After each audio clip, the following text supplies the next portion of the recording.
Rising insights presenting first man. ये कहानी शुरू होती है सन 1961, जहाँ पर नासा के पायलट नील आर्मस्ट्रॉन्ग धरती की कक्षा से बाहर X-15 रॉकेट पर जा रहे होते हैं। वे अंतरिक्ष में पहुंच जाते हैं, पर जब उन्हें वापस आना होता है तो जो उनको इंस्ट्रक्शंस दिए जा रहे होते हैं कंट्रोल रूम से, वो उनके मुताबिक अपना रॉकेट सही दिशा में टर्न नहीं कर पाते, जिस वजह से उनका रॉकेट धरती की कक्षा में एक सही एंगल नहीं ले पाता और अब उनका रॉकेट बड़ी स्पीड से धरती की तरफ बढ़ना शुरू हो जाता है। सबको लगता है कि रॉकेट क्रैश हो जाएगा, लेकिन नील आर्मस्ट्रॉन्ग इसे संभाल लेते हैं और रेगिस्तान पर लैंड कर देते हैं। लैंड होने के बाद वहां पर नासा की टीम आ जाती है। सबको लगता है कि ये नील आर्मस्ट्रॉन्ग की गलती थी। उन्हें जो इंस्ट्रक्शंस दी जा रही थी, उन इंस्ट्रक्शंस को उन्होंने सही से फॉलो नहीं किया। उनका ध्यान कहीं भटका हुआ था। दरअसल ये नासा का तीसरा टेस्ट था। आज से पहले कोई भी चांद पर नहीं गया। नासा किसी भी तरह से चांद पर पहुंचना चाहता है, पर चांद पर अपना मिशन स्टार्ट करने से पहले वो यहाँ पर बहुत सारे टेस्ट कर रहा होता है कि किस तरह से धरती की ऑर्बिट यानी कि धरती की कक्षा से बाहर पहुंचा जा सके। नील आर्मस्ट्रॉन्ग इनके मेन पायलट होते हैं। यहाँ से वे सीधा हॉस्पिटल जाते हैं, जहाँ पर उनकी 3 साल की बेटी, जिसका नाम कैरन है, उसका MRI हो रहा होता है। दरअसल उसे ट्यूमर है। उसकी कंडीशन बहुत ज़्यादा क्रिटिकल होती है। नील आर्मस्ट्रॉन्ग इस बात से बहुत परेशान होते हैं, तो अपनी बेटी कैरन को किसी भी तरह से ठीक करना चाहते हैं। इसलिए जब उनके साथ काम करने वाले साथी उनके पास आता है और नील आर्मस्ट्रॉन्ग को बताता है कि नासा एक और मिशन की तैयारी कर रहा है, तो नील आर्मस्ट्रॉन्ग साफ साफ मना कर देता है। वो कहता है कि जब उनकी बेटी ठीक हो जाएगी तब वे अगले मिशन के बारे में सोचेंगे। पर नील आर्मस्ट्रॉन्ग पूरी कोशिश करने के बाद भी अपनी बेटी कैरन को ब्रेन ट्यूमर से नहीं बचा पाते और उसकी मृत्यु हो जाती है। अपनी बेटी की मृत्यु के बाद नील आर्मस्ट्रॉन्ग पूरी तरह से टूट जाते हैं, क्योंकि वो उससे बहुत प्यार करते थे। कुछ दिनों के बाद नील आर्मस्ट्रॉन्ग जब अपनी पत्नी और अपने बेटे के साथ डिनर कर रहे होते हैं, तभी उनके सीनियर का कॉल आता है और नील आर्मस्ट्रॉन्ग को बताया जाता है कि नासा का अगला मिशन है, जिसका नाम जेमिनी है, उसमें उनको एस्ट्रोनॉट के रूप में चुन लिया गया है। और इस बात से उनकी पत्नी को बहुत खुशी होती है। अब नील आर्मस्ट्रॉन्ग की दूसरे एस्ट्रोनॉट्स के साथ ट्रेनिंग शुरू हो जाती है। ये ट्रेनिंग बहुत मुश्किल होती है, जिसमें नील आर्मस्ट्रॉन्ग के साथ सभी एस्ट्रोनॉट्स को बहुत प्रॉब्लम होती है। इन्हें एक ऐसी मशीन में बिठाया जाता है जो चारों तरफ से घूम रही होती है, जिसे उन्हें कंट्रोल करना होता है। नील आर्मस्ट्रॉन्ग अभी भी अपनी बेटी के मौत के सदमे में से बाहर नहीं आए हैं। यह ट्रेनिंग उतनी मुश्किल होती है कि कई बार इसमें एस्ट्रोनॉट्स को ब्लैकआउट और वॉमिटिंग हो जाती है। धीरे धीरे वक्त बीतता है और इसी तरह इन सभी एस्ट्रोनॉट्स की ट्रेनिंग चलती रहती है। नील आर्मस्ट्रॉन्ग जो भी एक्सपीरियंस करता है, वो अपने घर आकर हमेशा अपनी पत्नी को बताया करते हैं। वक्त अब बीतने के बाद सब कुछ नील आर्मस्ट्रॉन्ग की ज़िंदगी में से पहले की तरह नॉर्मल हो जाता है। नील आर्मस्ट्रॉन्ग अपनी पत्नी के साथ अपनी कॉलीग्स के घर जाते हैं और जब वो वहाँ पर होते हैं तभी टीवी पर एक न्यूज़ आती है, जिसमें बताया जाता है कि सोवियत यूनियन EVA में कामयाब हो गया है। दरअसल आज तक कोई भी स्पेस में अपने यान से बाहर नहीं निकला है, पर सोवियत यूनियन के एस्ट्रोनॉट्स, जिसका नाम एलेक्सी निवोनो है, वो पहले ऐसे इंसान बन गए जो अंतरिक्ष में अपने यान से बाहर निकला है। इसे EVA कहा जाता है, यानी सोवियत यूनियन चांद पर पहले कदम रखने की दौड़ में नासा से आगे पहुंच चुका है।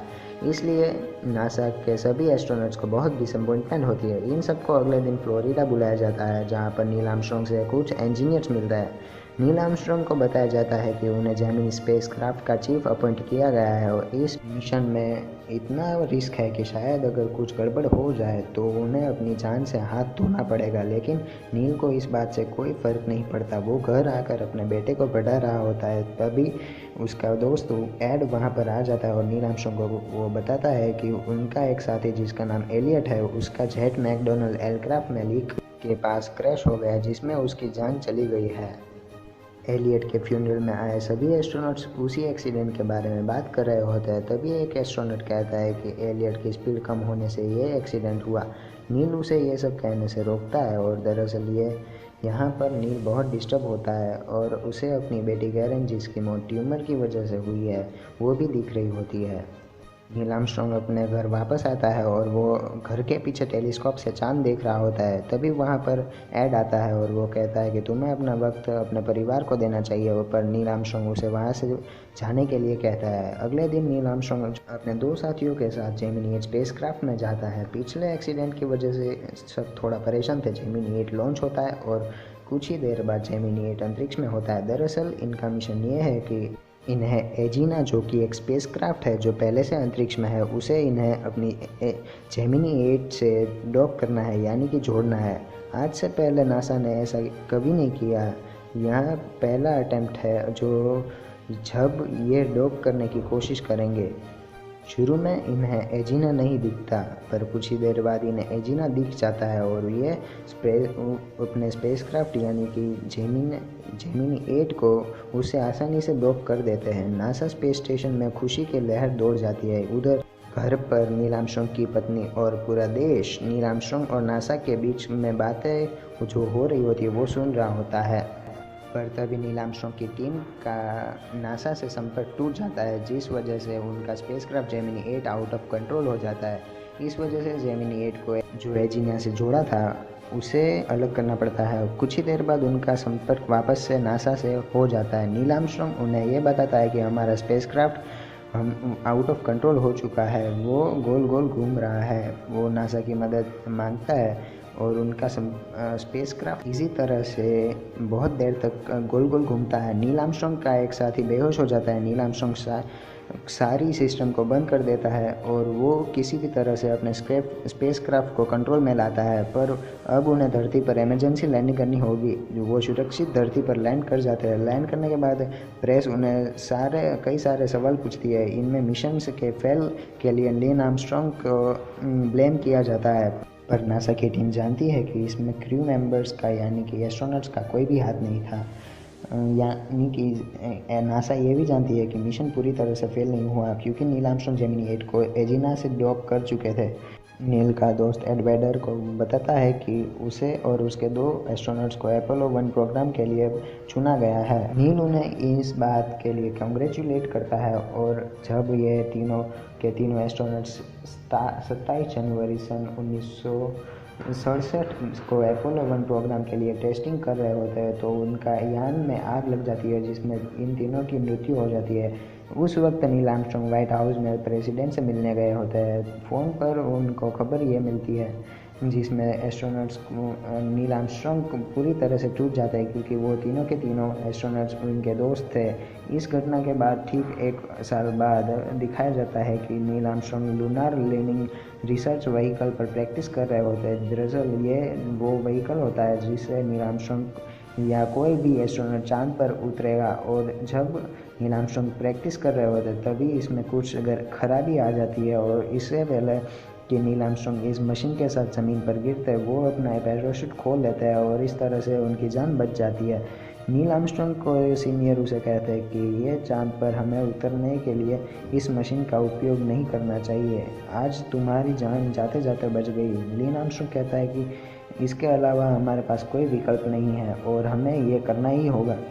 नील जब घर वापस आता है और उनकी पत्नी उनके सिर पर यह चोट देखती है तो वो बहुत परेशान होती है और वो नील को पूछती है कि यह तुम्हें क्या हुआ। नील को जवाब देते बिना वो घर से निकल गया। दूसरी तरफ दिखाया जाता है कि आम जनता नासा के खिलाफ हो गई है। वो नासा के खिलाफ प्रोटेस्ट कर रही है। उनको लगता है कि नासा सरकार के पैसों को बर्बाद कर रही है और साथ ही साथ इनमें कई लोगों की जान भी चली गई है। कुछ लोग कहते हैं कि ऐसी जगह जाकर क्या फ़ायदा जिसके बारे में इंसान को कुछ भी नहीं पता।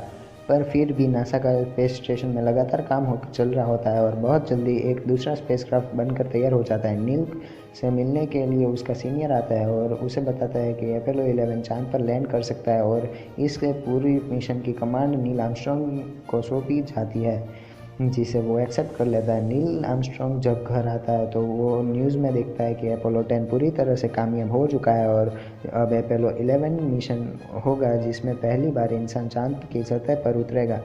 नील आर्मस्ट्रॉन्ग की पत्नी पूरी तरह से परेशान हो जाती है क्योंकि वो जानती है कि शायद अब नील आर्मस्ट्रॉन्ग वापस कभी ना आ पाए।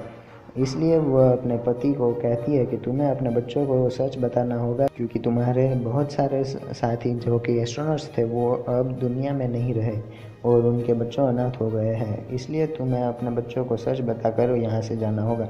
नील आर्मस्ट्रांग अपने बच्चों को बताता है कि वो चांद पर जा रहा है। उसके बेटे इससे पूछते हैं कि वो कब और कितने दिनों में वापस आएगा। नील आर्मस्ट्रांग उसे कहता है कि 8 दिन मुझे अंतरिक्ष में रहना पड़ेगा और उसके बाद वापस आएगा। वापस आने के बाद उसे सारे एस्ट्रोनॉट्स को 1 महीने के लिए क्वारंटाइन किया जाएगा, क्योंकि इंसानों को नहीं पता है कि चांद पर किस तरह का वायरस है और आम दुनिया तक ना पहुंच पाए। और वो ये भी कहता है कि वो शायद लौट कर भी वापस ना आए। इसके बाद यहाँ से फ्लोरिडा जाते हैं और 2 एस्ट्रोनॉट साथियों के साथ, जिनका नाम बूस एल्ड्रिन और माइकल कॉलिंस होता है, उनके साथ स्पेसक्राफ्ट में बैठ जाता है, जिसका मिशन का नाम है अपोलो 11।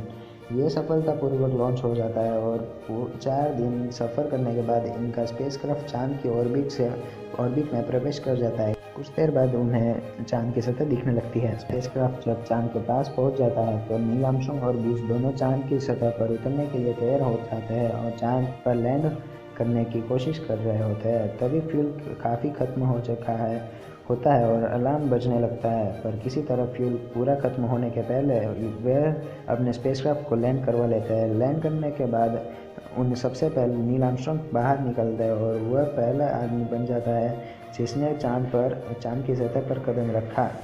चांद की सतह पर उतरने के बाद चारों तरफ देखते हैं। चांद से वह उस ग्रह को भी देखते हैं जिस ग्रह से वो खुद आए हैं, यानी कि पृथ्वी को।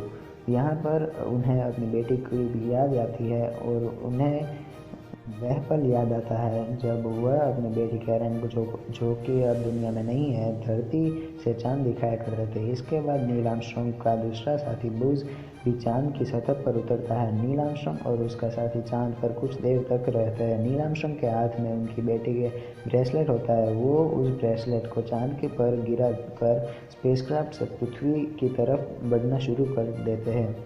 कुछ ही दिनों बाद वो वापस आते हैं और उन्हें क्वारंटाइन किया गया होता है। पूरे दुनिया अब एक ही बात की चर्चा कर रही होती है, जो कि है अपोलो 11 मिशन की। दूसरी तरफ नील आर्मस्ट्रांग की पत्नी को दिखाया जाता है। उसे रिपोर्टर पूछते हैं कि उन्हें कैसा लग रहा है। वो कहता है कि मुझे यह लगता है कि यह इस दुनिया की नहीं बल्कि किसी और दुनिया की है। इसके बाद वो नील आर्मस्ट्रांग को मिलने के लिए नासा जाती है, जहाँ पर नील आर्मस्ट्रांग को एक कमरे में रखा गया है। वह ग्लास के बाहर से नील आर्मस्ट्रांग को देखती है। नील आर्मस्ट्रांग भी उसे देखता है। उसे यकीन नहीं होता कि नील आर्मस्ट्रांग अभी भी जिंदा है और इसी के साथ ये कहानी ख़त्म हो जाती है।